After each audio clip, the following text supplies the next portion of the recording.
Hace pocos días leí sobre una noticia acerca de una organización religiosa en donde el obispo Edir Macedo, fundador y líder de la Iglesia Universal del Reino de Dios, mejor conocida como Pare de Sufrir, publicó en su blog un texto del obispo Sergio Correa, uno de los hombres que encabezan el grupo de ministros de esta organización religiosa. Y hablando en este artículo, este ministro hablaba acerca de las muchas personas que se entregaron en cuerpo, alma y espíritu a la adoración a Dios, pero que no llegaron a obtener la respuesta que esperaban en el altar. La explicación de este fracaso es porque, según él dijo, les faltó el sacrificio material. Y cito: muchos solo ponen toda la fuerza espiritual, ayunar, orar, alejarse del pecado, pero tienen miedo de actuar con fe, renunciar al sacrificio material. Usando Lucas 14:33, que dice: así que cualquiera de vosotros que no renuncie a todo lo que posee no puede ser mi discípulo, el dirigente dijo: esta renuncia, cito nuevamente, significa que en el altar sea consciente de todo lo que tenemos: casa, carro, dinero, hijos, esposo, esposa. No son nuestros, son un préstamo que Dios nos puede pedir en cualquier momento, y vamos a estar listos para entregarlos en el altar. Según Correa, aprender a ofrecer un sacrificio sería la manera de conseguir los logros en todos los ámbitos de la vida. Cito nuevamente: si no quiere depender de nadie como una muleta y solo de ti mismo y de Dios para alcanzar sus logros, ya sea en la zona que se encuentre, actúe en la fe con ambas piernas, ofrezca en el altar el sacrificio material. Así que no solo camine, sino corra en busca de sus éxitos. Esto es lo que se está predicando en una de las organizaciones más grandes que se ostentan como cristianos en el mundo.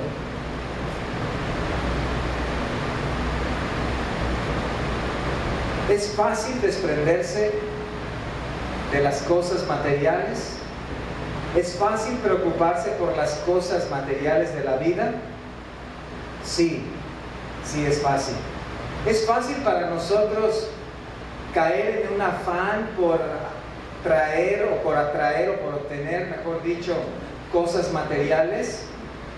¿Cómo evitamos esa preocupación?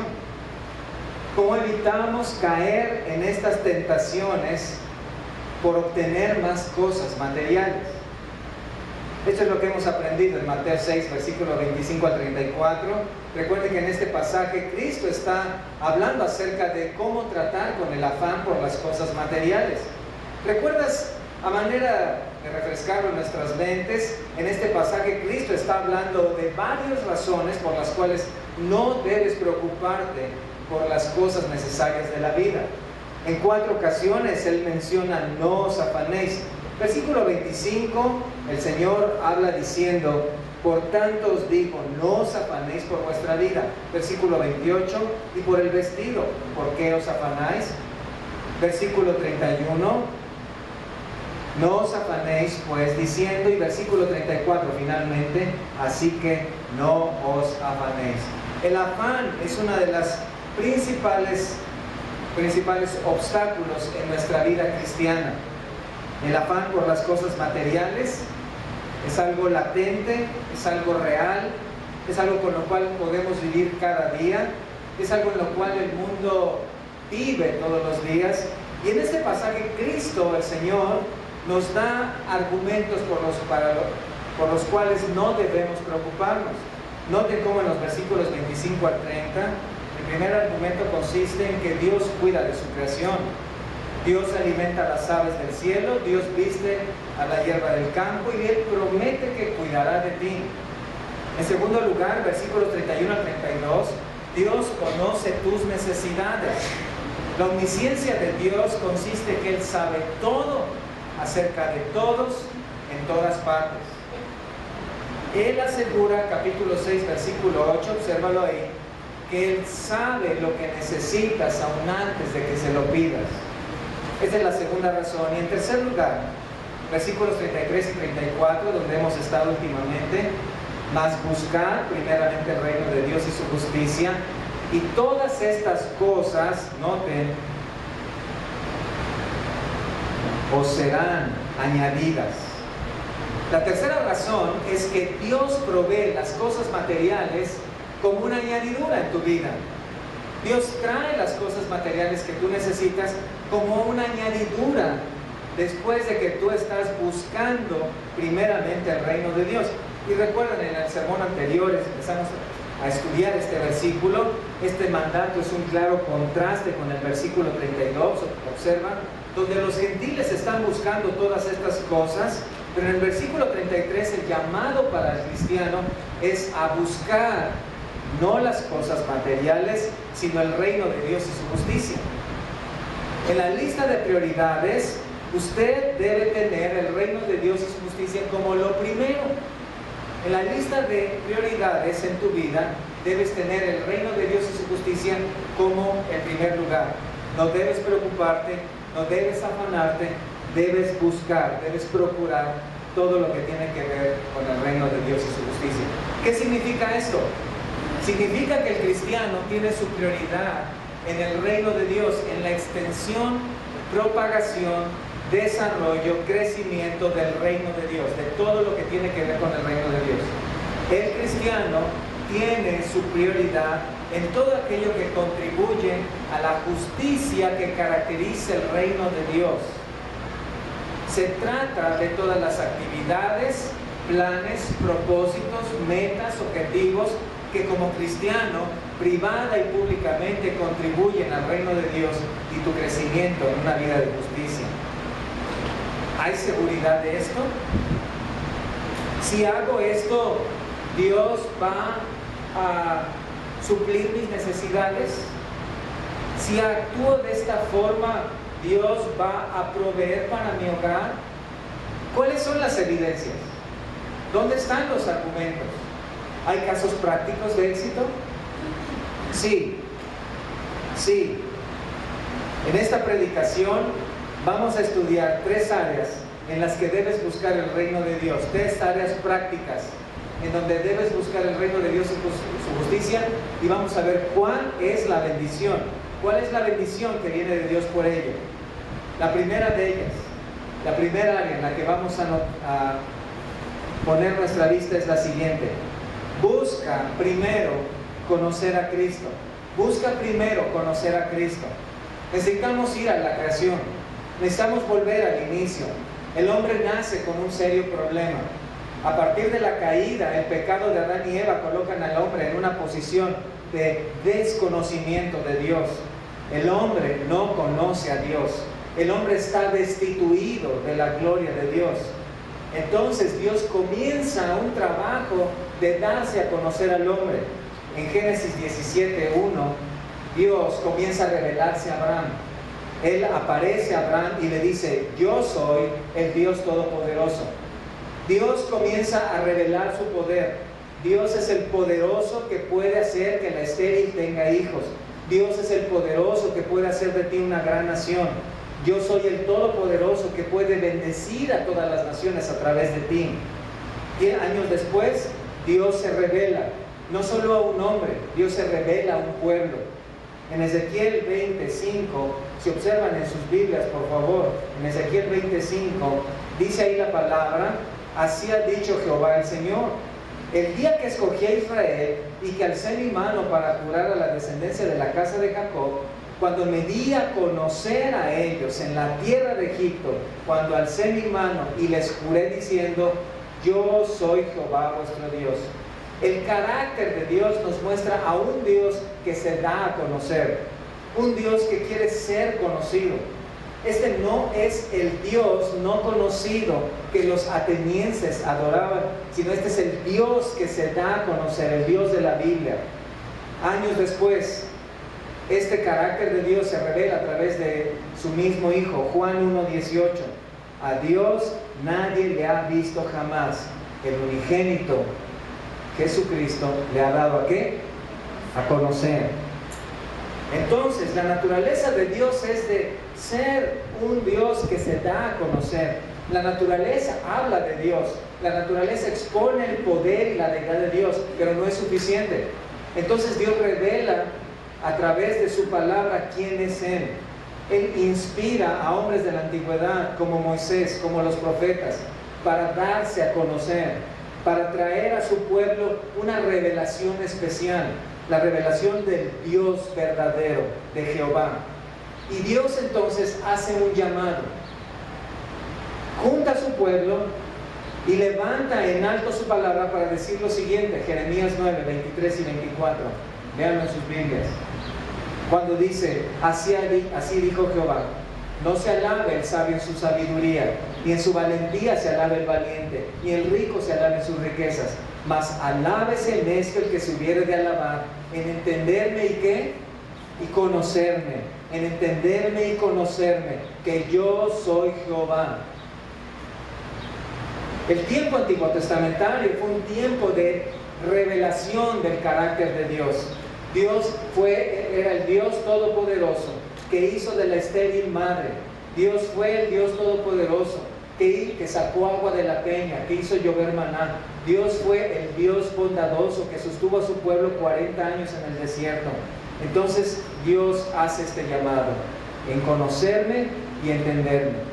Noten entonces aquí, observen en estos versículos 23 y 24, como no es la sabiduría humana la que Dios exalta, no es el poder del valiente, no es la riqueza del rico, no son las cualidades terrenales las que Dios alaba, sino alábese en esto el que se hubiere de alabar, en entender y conocer al verdadero Dios. Esto habla de un conocimiento íntimo, profundo. Esto significa involucrarse con alguien con tal dedicación que se le conoce a profundidad, que sabe cómo va a actuar. Tiene que ver con una comprensión intelectual y un saber íntimo que te coloca a ti en una relación estrecha. ¿Con quién? Con el verdadero Dios. La generación de judíos que escuchaba al Señor Jesús aquí en Mateo 6 y que estaba escuchando en el versículo 33, busquen primeramente el reino de Dios y su justicia, era una generación judía que desconocía a Dios. Era una generación que practicaba los ritos, presentaba las ofrendas, que tenía una Torá, que creía en las Escrituras, pero que desconocía a Dios. Así que el Señor confronta aquí sus corazones cuando les dice: todo lo que ustedes han hecho no tiene que ver con el verdadero conocimiento de Dios. Todo lo que ustedes están practicando está fuera de lo que es el conocer al Dios verdadero. En el versículo 33 dice: busquen, noten el mandamiento imperativo, busquen primeramente el reino de Dios. Y la pregunta de alguien sería: ¿y qué es el reino de Dios? Y la respuesta sería: ¿no acaso al conocer un reino, lo primero sería conocer a aquel que es rey? ¿No acaso cuando el embajador llega a alguna otra nación, no llega primero para conocer a aquel que reina en ese lugar? ¿No llega primero para conocer al gobernador o al presidente o al monarca de ese país? Lo primero entonces en la vida cristiana que identifica el buscar el reino de Dios y su justicia es un conocimiento constante, sistemático, profundo, perseverante de Dios. Adquirir un conocimiento de quién es Él. Dios pide a su pueblo esto. Dios demandó en el Antiguo Testamento de su pueblo: conózcanme, vengan a mí, entiendan quién soy yo. Salmo 147, versículo 19. Observen el llamado ahí de Dios para su pueblo. Salmo 147, 19.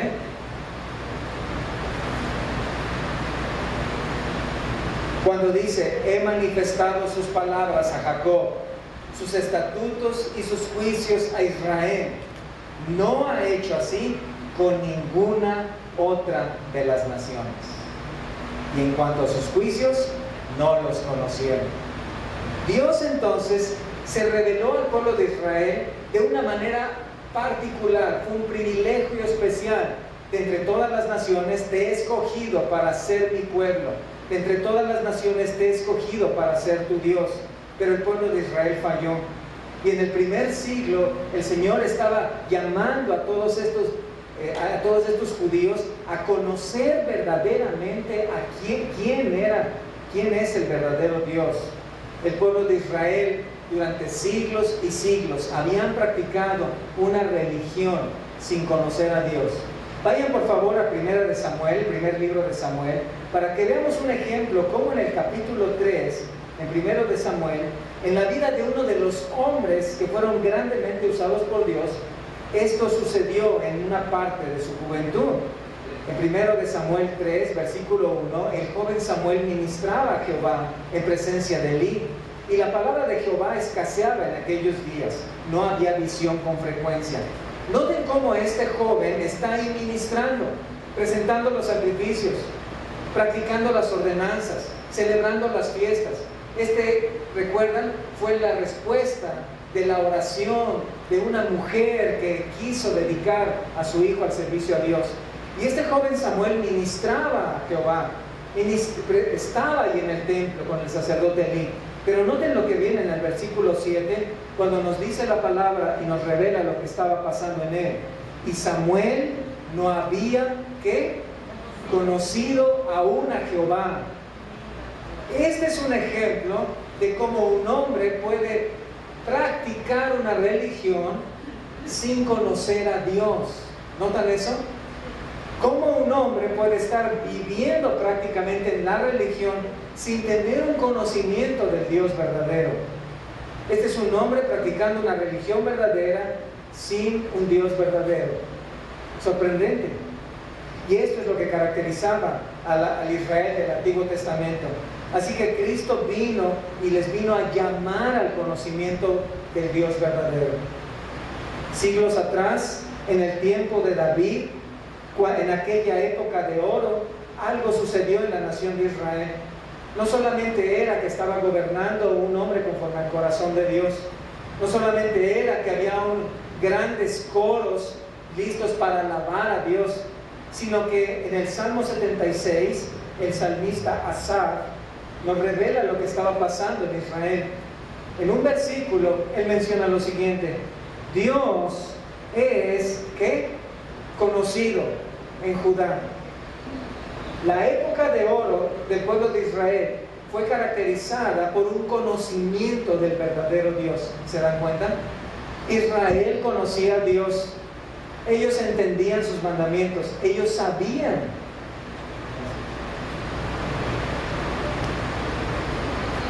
Él conoce mi necesidad. Ellos sabían quién era Dios, la ley de Dios. Entonces, este Salmo 76, versículo 1, exalta a Dios cuando dice: Dios es conocido en Judá. En Israel, observen, ¿es qué? Es grande su nombre. Pero en los siguientes siglos, Israel se alejó. El profeta Oseas, en el capítulo 4, versículo 6, expresó en un versículo lo que estaba pasando con el pueblo de Israel, cuando dijo: mi pueblo fue destruido. ¿Por qué? Porque le faltó conocimiento. Vean esto. Ellos no conocían al Dios verdadero. Ellos no conocían la ley. Siglos habían pasado. La ley había sido despreciada. El templo estaba en ruinas. Los servicios se habían acabado. Entonces Cristo en Mateo 6, en el primer siglo, les llama a que conozcan al Dios verdadero. Esto es irónico. Llama al pueblo de Dios, portador de la palabra de Dios, a conocer al verdadero Dios. Vean por ejemplo en el capítulo 5, Mateo 5, versículo 8, cuando Cristo, el Señor, dice: bienaventurados los de limpio corazón, porque ellos verán ¿a quién? A Dios. Bienaventurados los de limpio corazón, porque ellos verán a Dios. Observen por favor el versículo 16. Versículo 16. Cuando dice: así alumbre vuestra luz delante de los hombres, para que vean vuestras buenas obras y glorifiquen a vuestro Padre que está en los cielos. Cristo comienza a revelar a Dios como un Padre que está en los cielos, un Padre que se identifica con el de limpio corazón, un Padre que se identifica con las buenas obras. Observen capítulo 6, por ejemplo, ahora en el versículo 4. Capítulo 6, versículo 4. Para que sea tu limosna en secreto, y tu Padre que ve en lo secreto, que te recompensará en público. Ellos desconocían la omnisciencia de Dios, desconocían mucho de lo que Dios era. Entonces Cristo les llama a conocerle, y esto lo hacía porque en Juan 7:29, cuando Él expresó en su relación con el Dios Padre, dijo lo siguiente: yo le conozco, porque de Él procedo y Él me envió. El problema de Israel es que estaba en un desconocimiento de Dios y de su camino. No eran solo creyentes confundidos, sino impíos. Impíos practicando una religión, muertos espirituales que no conocían a Dios. Cuando Cristo les dice: busquen primero el reino de Dios y su justicia, Él está diciéndole: busquen conocer primero a Dios, busquen conocer primero su salvación. En Juan 17:3, el versículo que compacta en pocas palabras lo que es la salvación, dice Cristo ahí: y esta es la vida eterna, que te conozcan a ti, el único Dios verdadero, y a Jesucristo, a quien has enviado. ¿Qué significa ser cristiano? ¿Qué significa ser cristiano?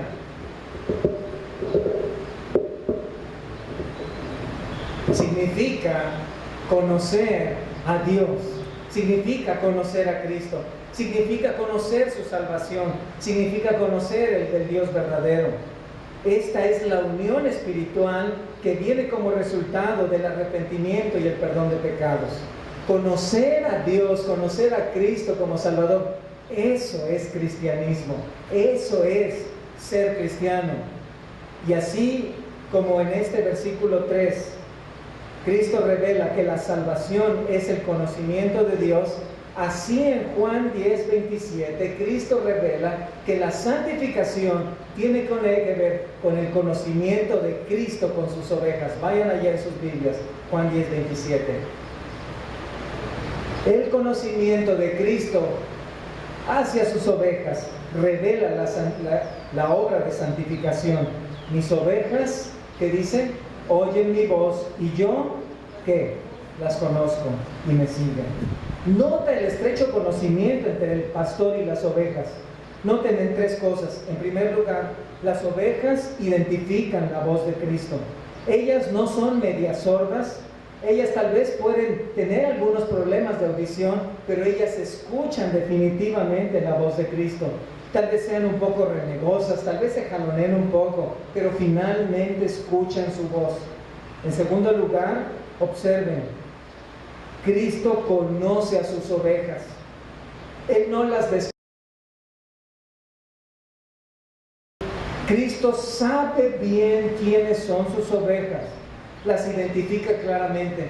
Como un pastor en la colina puede identificar a la pequeña, a la gordita, a la que está pachoncita, a la que casi no tiene pelaje, a la que está coja, y así a cada una de ellas, Cristo identifica a cada oveja que pertenece a su rebaño.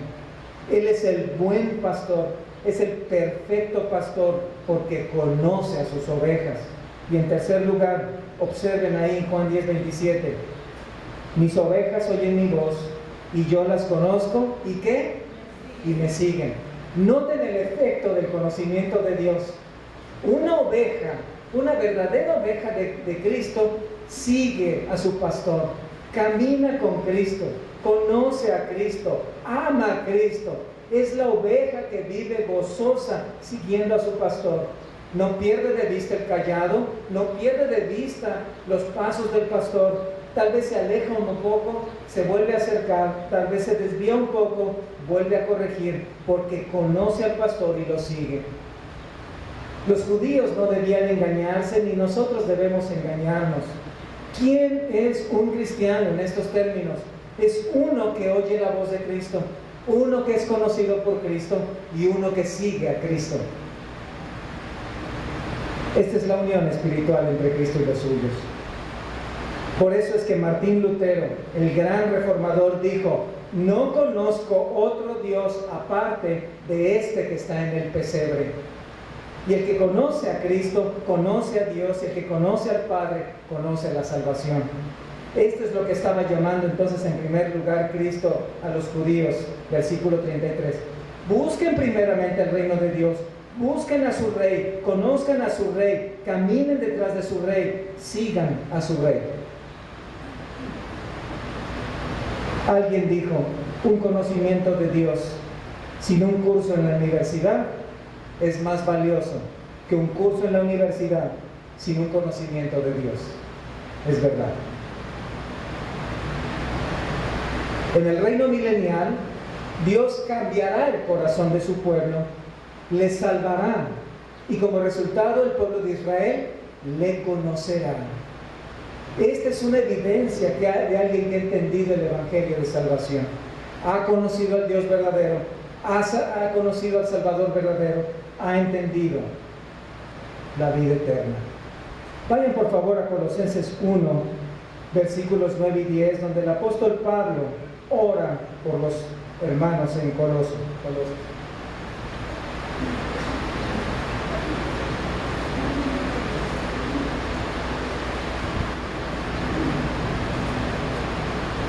Por lo cual también nosotros, desde el día que lo oímos, no cesamos de orar por vosotros y de pedir que seáis llenos del conocimiento de su voluntad, en toda sabiduría e inteligencia espiritual.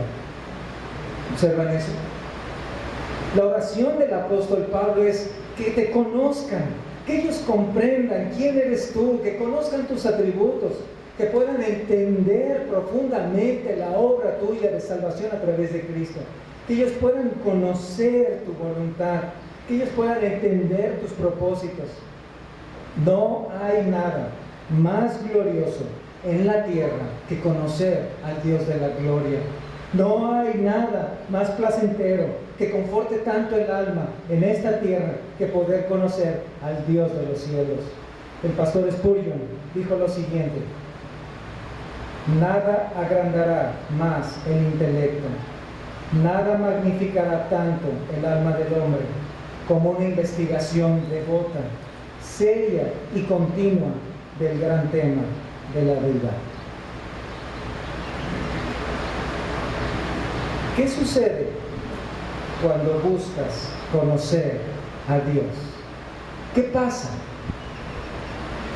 Vayamos al caso práctico. Observemos la vida del apóstol Pablo. Vayan conmigo a Filipenses capítulo 3. Filipenses 3. En el versículo 8 dice: y ciertamente, observen las palabras de Pablo, vean el corazón de este evangelista. Aún estimo todas las cosas como pérdida por la excelencia del conocimiento de Cristo Jesús, mi Señor, por amor del cual lo he perdido todo y lo tengo por basura, para ganar a Cristo y ser hallado en Él, no teniendo mi propia justicia, que es por la ley, sino la que es por la fe de Cristo, la justicia que es de Dios por la fe, a fin de que, ¿ven? ¿De qué? De conocerle, a fin de conocerle. Esta era la carrera de Pablo, este era el propósito de su vida. Quiero conocer más y más a aquel que me salvó, quiero conocer más y más a aquel de quien predico. Y como resultado, ¿qué hizo Dios? Capítulo 4, observa, versículo 11.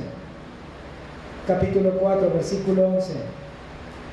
Pablo, hablando de sus pruebas, hablando de sus necesidades, dice: no lo digo porque tenga escasez, pues he aprendido a contentarme cualquiera que sea mi situación. Sé vivir humildemente y sé tener abundancia en todo y por todo. Estoy enseñado, así para estar saciado como para tener hambre, así para tener abundancia como para padecer necesidad. Todo lo puedo en Cristo, que me fortalece. Sin embargo, bien hicisteis en participar conmigo en mi tribulación, y sabéis también vosotros, oh filipenses, que al principio de la predicación del Evangelio, cuando partí de Macedonia, ninguna iglesia participó conmigo en razón de dar y recibir, sino vosotros solos. Pues aún a Tesalónica me enviasteis una y otra vez para mis necesidades. Observen sus palabras. No es que busque dádivas, sino que busco fruto que abunde en vuestra cuenta. Pero todo lo he recibido y tengo abundancia. Estoy lleno, habiendo recibido de Epafrodito lo que enviasteis, olor fragante, sacrificio acepto, agradable a mi Dios. ¿Y qué es lo que dice Pablo? Mi Dios, pues, suplirá todo lo que os falta conforme a sus riquezas en gloria en Cristo Jesús. El apóstol Pablo, escribiendo desde la cárcel, dice: he pasado por pruebas, he pasado por tribulaciones, pero estoy completo, estoy gozoso, porque mi Dios ha suplido todas mis necesidades. ¿Por qué? ¿Cómo, Pablo? ¿Cómo es posible que puedas decir eso? Porque mi prioridad no está en ello, mi prioridad está en conocer las excelencias de mi Cristo, de mi Salvador.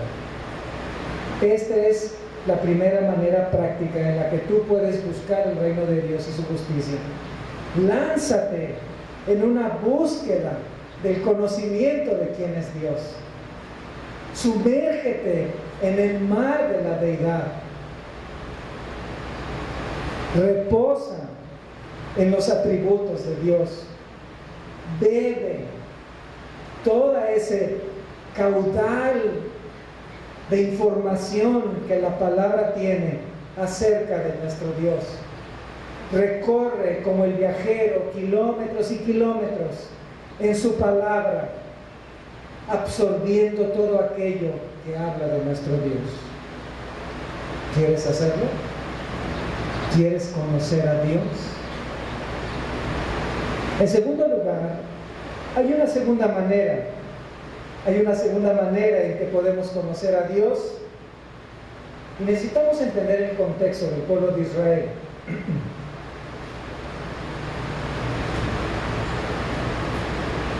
Necesitamos entender el contexto.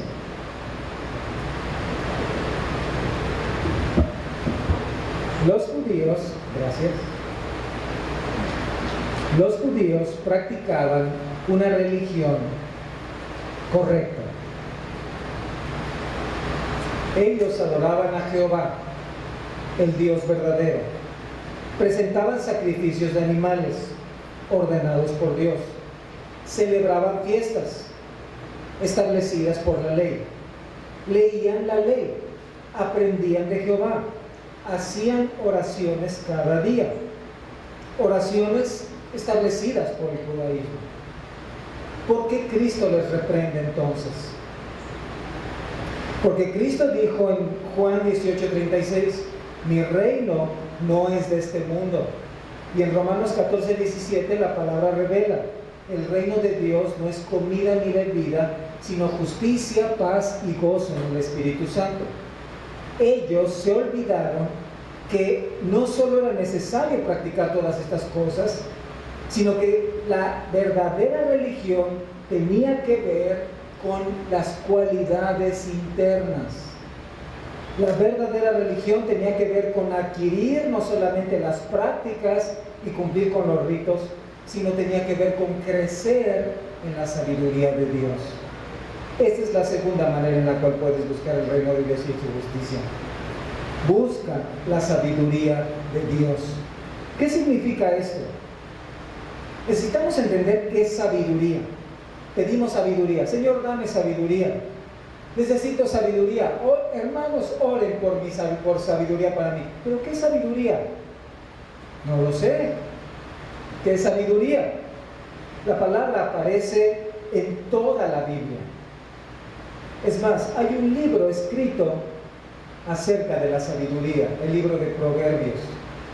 Los proverbios son frases cortas que exaltan cualidades de carácter Y los proverbios fueron escritos con este propósito. Vayan a Proverbios capítulo 1, versículo 2. En Proverbios 1, 2 nos dice que estos proverbios de Salomón, hijo de David, rey de Israel, fueron escritos para entender ¿qué? Sabiduría. Para entender sabiduría. Esta palabra sabiduría es revelada en este libro con varios sinónimos: entendimiento, prudencia, inteligencia, cordura. Aparece 46 veces en este libro, 144 veces en el Antiguo Testamento. En Proverbios se menciona 80 veces a un hombre, se exalta 80 veces a un hombre sabio. El término no significa conocimiento. La palabra sabiduría, Hokmah, es un término que significa hacer algo. Tiene que ver con una aplicación práctica de un conocimiento.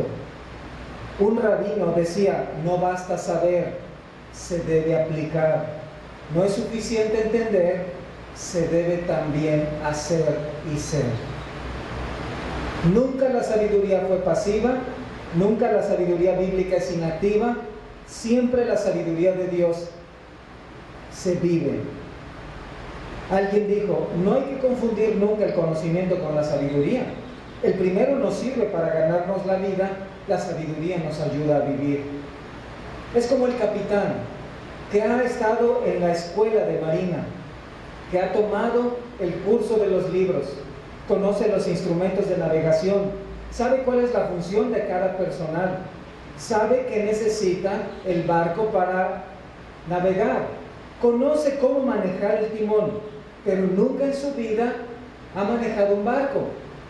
¿Es sabio? No. ¿Quién es el mejor cirujano? ¿Aquel que ha estado 12 años estudiando medicina? ¿Aquel que ha estudiado posgrado? ¿O aquel que ha realizado las mejores operaciones a corazón abierto? ¿No acaso el segundo? De la misma manera, la sabiduría bíblica tiene que ver con la aplicación de los principios bíblicos.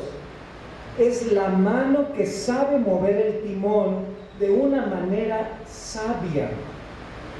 Es el cirujano que sabe tomar el bisturí con precisión y hace el corte adecuado en el lugar preciso. La sabiduría entonces consiste en saber cuál es el siguiente paso, cómo hacerlo.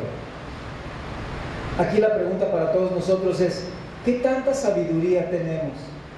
¿Conocemos la sabiduría de Dios? ¿Entendemos lo valioso que es la sabiduría?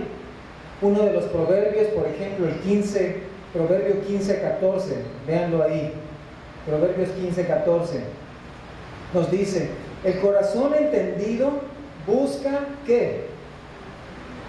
La sabiduría. ¿Le suena similar a lo que el Señor dice en Mateo 6:33? Busca primero el reino de Dios.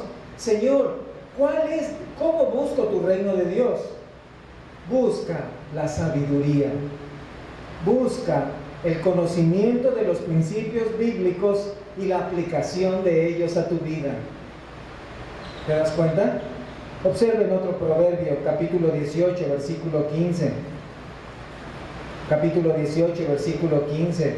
Un segundo proverbio que nos llama a esto: el corazón del entendido adquiere ¿qué? Sabiduría. Este es el hombre que abre una cuenta y en esa cuenta cada día invierte y va juntando y juntando y juntando sabiduría. Este es el hombre que toma de la sabiduría de la palabra de Dios y la va depositando en el tesoro de su corazón, que guarda en su corazón esa sabiduría divina para vivirla a cada momento. Es como aquel que se levanta y toma su auto y va a la gasolinera y le pide al repartidor: llene mi tanque porque tengo un largo recorrido. De la misma manera, este hombre cada mañana se levanta y va a la fuente de sabiduría, a Dios mismo, va a la palabra, la abre y llena su depósito de ella, porque el día es largo, porque se requiere para muchos asuntos. El corazón, véanlo ahí, capítulo 18, versículo 15. El corazón del entendido adquiere sabiduría. Cristo entonces estaba confrontando los corazones de los judíos, y el problema es que ellos creían que la sabiduría era solamente conocer intelectualmente la ley. Vean por favor en Mateo 13, unos capítulos adelante de donde está nuestro pasaje central, lo que estaba pasando en los corazones de este pueblo judío. Observen en Mateo 13, versículo 54, cómo ellos se sorprenden ante la manera que actuó el Señor. Y venido a su tierra, les enseñaba en la sinagoga de ellos, de tal manera que se maravillaban y decían: ¿de dónde tiene esta sabiduría y estos milagros? La generación israelita del primer siglo estaba alejada de Dios y de su sabiduría. Tenían la ley, tenían los rollos, tenían a los profetas, tenían el templo, tenían los sacrificios, pero no tenían sabiduría. Así como en nuestro tiempo, tú o yo podríamos ser profesantes cristianos, congregándonos con una Biblia, orgullosos de muchos años, décadas, trasfondo cristiano, familias cristianas, todo lo que hemos conocido y entendido, pero podríamos ser hombres y mujeres sin sabiduría. Podríamos tener los versículos en la mente, podríamos recitar el Salmo 119, podríamos tener las doctrinas bien claras en nuestro cerebro, sin embargo, no poder vivir con la sabiduría de Dios. Si esto era una realidad en el primer siglo, ¿podría ser una realidad entre nosotros? Sí. Entonces el llamado de Dios aquí es: adquiere sabiduría. Vayan a la carta del apóstol Santiago, capítulo 1, versículo 5. Santiago 1:5. Observen cómo en estos versículos tan conocidos hay un gran desconocimiento. Observen: y si alguno de vosotros tiene falta de sabiduría, pídala a Dios. ¿Ven eso? Pídala a Dios. ¿Cuándo fue la última vez que pediste a Dios sabiduría para ese día? ¿Hoy? Y es algo tan claro. ¿Alguno de vosotros tiene falta de sabiduría? ¿A quién le falta aquí sabiduría? ¿La pediste hoy a Dios? Vean esto: el cual da a todos abundantemente y sin reproche, y le será dada. Pero pida con fe, no dudando nada, porque el que dude es semejante a la onda del mar, que es arrastrada por el viento y echada de una parte a otra. No piense pues quien tal haga, que recibirá cosa alguna del Señor. Bueno, ¿me la va a dar o no me la va a dar? Versículo 5 dice que me la va a dar sin reproche, pero versículo 7 dice que no me la va a dar. Observa, el Señor te da sabiduría cuando tú le pides y no te reprocha absolutamente nada del pasado, pero Él requiere que hacia el futuro tengas fe. Versículo 5, no hay ningún reproche hacia atrás. Versículo 7, necesitas tener fe hacia adelante. ¿Lo haces así? Oras de una manera en que dices: Señor, dame sabiduría, y te levantas y dices: gracias, Señor, porque yo sé que me la vas a dar. ¿Están seguros? ¿Sí están seguros que se las va a dar? ¿Sí están seguros que se las va a dar? Que bueno, tienen fe. Se requiere fe, se requiere convicción de que Dios es la fuente de sabiduría. En Efesios, el apóstol Pablo dijo que Él habló de la multiforme sabiduría de Dios, el Dios de toda sabiduría. La sabiduría es necesaria, hermanos. Necesitamos sabiduría para vivir, para hablar, para conducirnos, para trabajar, Necesitamos sabiduría para criar a nuestros hijos, para tratar a nuestra esposa, para amar al esposo. Necesitamos sabiduría para emprender negocios. Necesitamos sabiduría para definir horarios, para establecer agendas, para integrarnos a ministerios. Necesitamos sabiduría para hablar a los vecinos, para compartir el evangelio. Necesitamos sabiduría. Y cuando nosotros oramos, entonces, le estamos diciendo: Padre, necesito que me ayudes a comprender cuál es tu voluntad para mi vida y que me des la habilidad para hacerlo. Las mujeres saben muy bien que la sabiduría se requiere hasta para cocinar. ¿Sabes cómo hacer unos huevos revueltos? Sí, claro que sí. Simplemente tomo el huevo, lo rompo y lo echo en el sartén y lo empiezo a revolver. No. Una mujer sabia diría: no. Primero tienes que calentar el sartén. Primero tienes que revolver los huevos. ¿Cierto o no? Aquí están las autoridades en este aspecto. No simplemente se ponen y se revuelven. No, ese es el conocimiento. Te falta la sabiduría, te falta la aplicación. La sabiduría de Dios es necesaria para tomar decisiones, para seguir la voluntad de Dios. Por eso la necesitamos. ¿Quieres ser obediente? Busca la sabiduría. Busca la sabiduría. Ahora tal vez tú pienses: bueno, pero mira mis canas. Mira mis canas, yo tengo mucha sabiduría. Tengo tantas canas, esto representa sabiduría. No, en Job 32:9 dice la palabra lo siguiente: no son los sabios los de mucha edad. ¿Qué te parece? No son los sabios los de mucha edad. En otras palabras, no es la escuela de la vida, no es la que te da toda la sabiduría, no es la experiencia, no son los muchos años.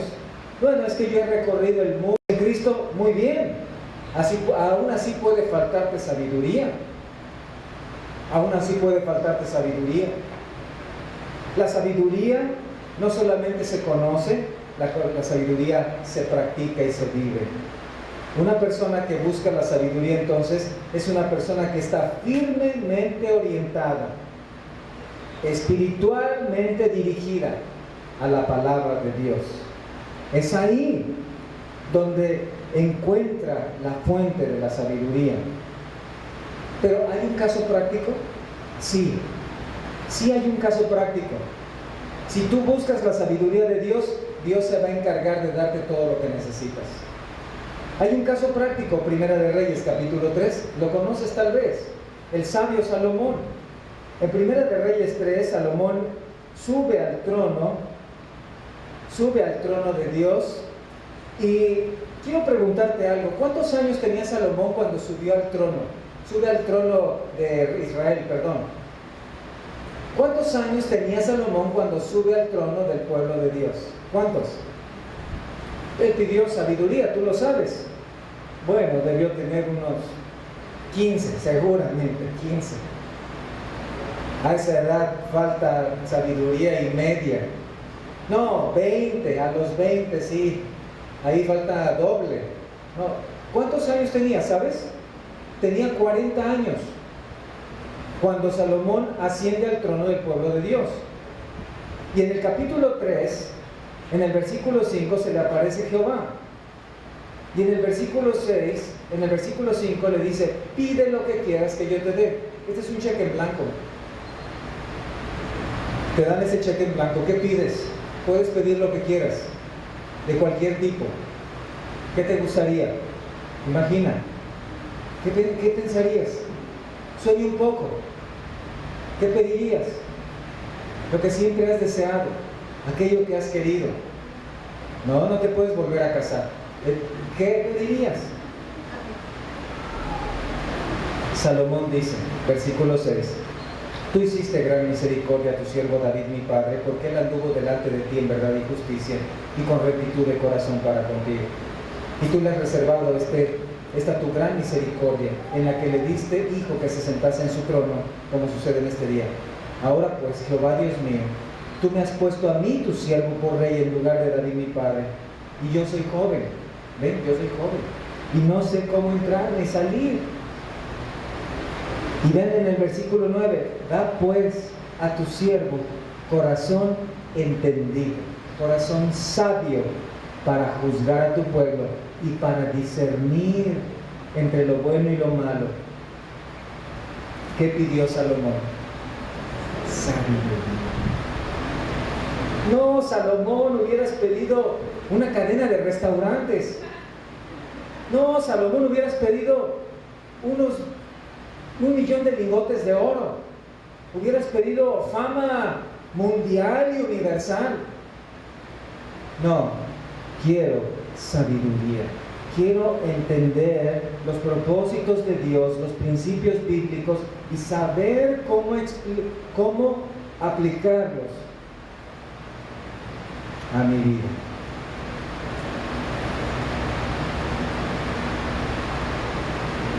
En estos días estuve batallando con las llantas de mi coche, poniendo unos birlos ahí. Entonces, ya saben, uno no es muy experto en eso, y a los 2 minutos de querer usar la llave de cruz, barrí el birlo. Entonces dije, bueno, esto debe salir con algo más inteligente, un martillo y un cincel. Entonces tomé un pequeño cincel, un desarmador fuerte, tomé el martillo y dije, esto debe salir. Era obvio, era lógico. 3, 4 golpes, eso tenía que salir. No, no salió.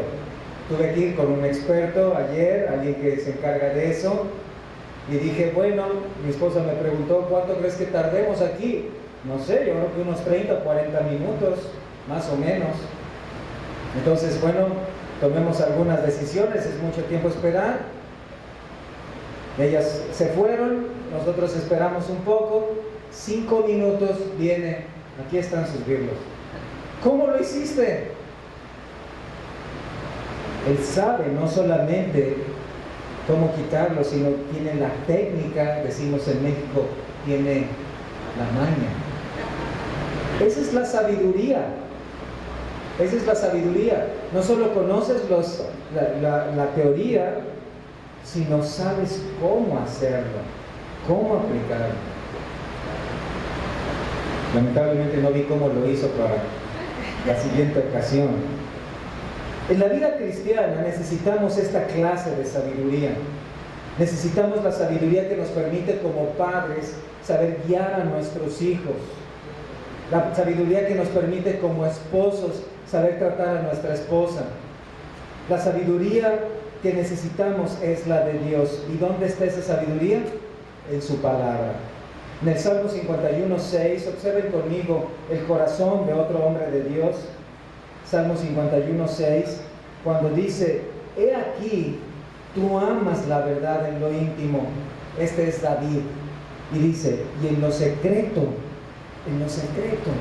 me has hecho comprender, ¿qué? Sabiduría. Ese es ese momento en donde estás en oración y ves tu inutilidad y ves tu carencia y Padre, por favor, dame sabiduría porque soy como el mulo y no sé cómo hacerlo. Y en ese momento, en esa oración, estando ahí, en ese momento viene a tu mente la decisión que debes tomar. En lo secreto, en la presencia de Dios, y te levantas y dices, ya sé qué debemos hacer. Gracias, Señor. Es de ahí donde viene. Salomón entonces, en Primera de Reyes 3, regresando a nuestro pasaje, nuestro caso práctico, dice, da pues a tu siervo corazón entendido. Dame sabiduría, Señor. Dame sabiduría. Necesito saber cómo guiar a todos estos judíos que son difíciles de guiar. Cuando Dios le dijo a Salomón que pidiera lo que quisiera, Salomón dijo, justo lo que necesito es sabiduría. Y observen cómo este hombre escribió en Proverbios 2, vayan allá otra vez, Observen cómo este sabio escribió a su hijo.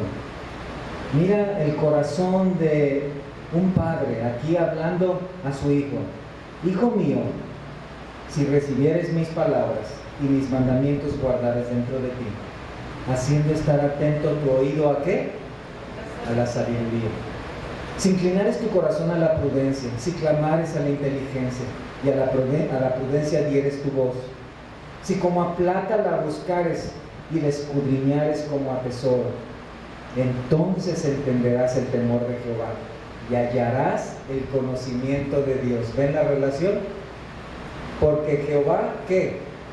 Da la sabiduría y de su boca viene el conocimiento y la inteligencia. ¿Ves esto?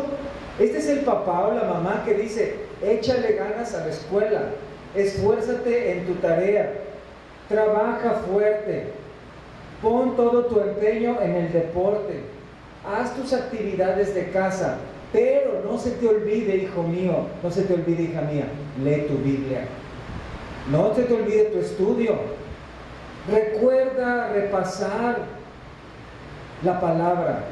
Este es un padre que está impulsando a sus hijos en las actividades diarias, pero está impulsando a sus hijos mucho más en conocer de la sabiduría de Dios. ¿Se dan cuenta? Ahí es donde desarrollamos una paternidad exitosa, cuando animamos a nuestros hijos pequeños, medianos y grandes a acercarse a Dios, a tomar de esa sabiduría. ¿Qué tanto lo haces tú? ¿Qué tanto lo haces tú? ¿Cuál es la respuesta de Dios al que busca la sabiduría? Observa ahí, estamos en el versículo 5, versículo 6. Porque Jehová, ¿qué? Da la sabiduría.